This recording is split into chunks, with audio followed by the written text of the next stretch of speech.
Now, we've had a few people messaging over the last few videos. A few people have emailed as well. Yeah. First-time punters looking to make an income.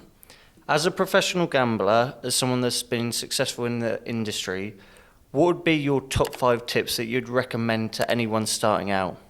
I think the first one is one of the most important. You've got to specialise. You've got to specialise either in horse racing, basketball, football, whatever you enjoy doing and you've got a passion for and you love, that's what I would recommend you do. I love horse racing, so I specialise in horse racing. You like football, you do the football. And I think you get that extra bonus if you enjoy what you're doing.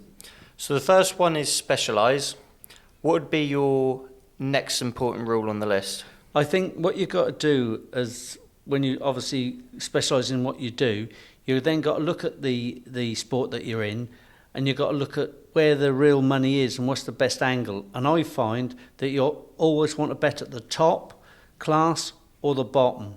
Now, if you're betting in like Group 1 races where the best horses are, you'll always find one a little better than the others. And if you're betting right at the bottom class, there's always one or two better than the others in the bottom class.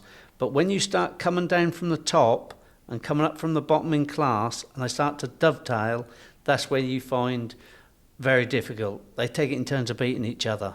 Yeah, and I totally agree with that. And for any sports fan, would know that if you look at the English Championship between the Premier League and League One, you get teams beating each other every week. You'll get a team, sort of mid-table team, go against a top team, get a win, and then next week they'll play bottom of the league and get beat. But not just 1-0, they'll get beat 2-3-0. So I totally agree with the rule.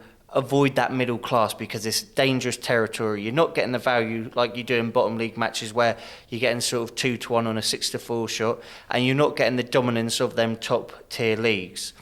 Now, what would be your next point on the list? I think the third thing that I'd like to say is very important, is just bet full bets. Have your maximum bet on every selection. Don't keep having £3 bets, £2, £1, £5. Oh, we think it's got a bit of a chance, I'll have a small bet. Because all them little amounts add up. But there's something worse than that, than losing money away on these small bets. The worst thing you can do is that. And the reason is because you want to get in the habit of winning.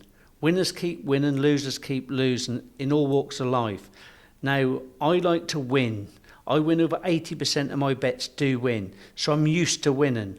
If one get beat, that's virtually like an inquest. I want to find out why. So don't have small bets. Only have maximum bets when everything come together. Do not ever consider having a small bet. There ain't such thing as a good small bet. If it's not worth your maximum bet, then don't bet it at all. Okay, so we've spoke about specialising. We've then looking at a category such as avoiding middle leagues. Yeah. The third point is keeping to professional bets. What would your next point be? Always have a pool of money to start with, what you can afford to bet with, and bet 10% of a bank and always stick to that bank. So many gamblers I've seen who can back winners, but they don't make money. And it's all because definitely you're not putting the right amount on.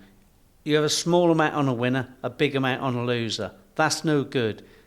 Have a brilliant system, or whatever you do way of picking your winners, but stick to the bank when it tells you. A pool of money, bet 10% of the bank on every single selection. Even if you think, oh, this isn't quite as good. If your selection theory is good, the theory that you got and your method you got, or however way you pick your winners is good, stick to it and stick to the bank. So as your bank grows, you put more money on. If your bank start to come down after a couple get beat, and you'll have times when 1 or 2 will get beat, you decrease, increase after a winner. That's very, very important. And just to finalise things quickly, what would be your final point? I think the main thing is what I do, is I use algorithms and systems to pick my selections. You've got to have a good way of finding the winners. It's no good relying on hearsay. Do your own thing. Be independent.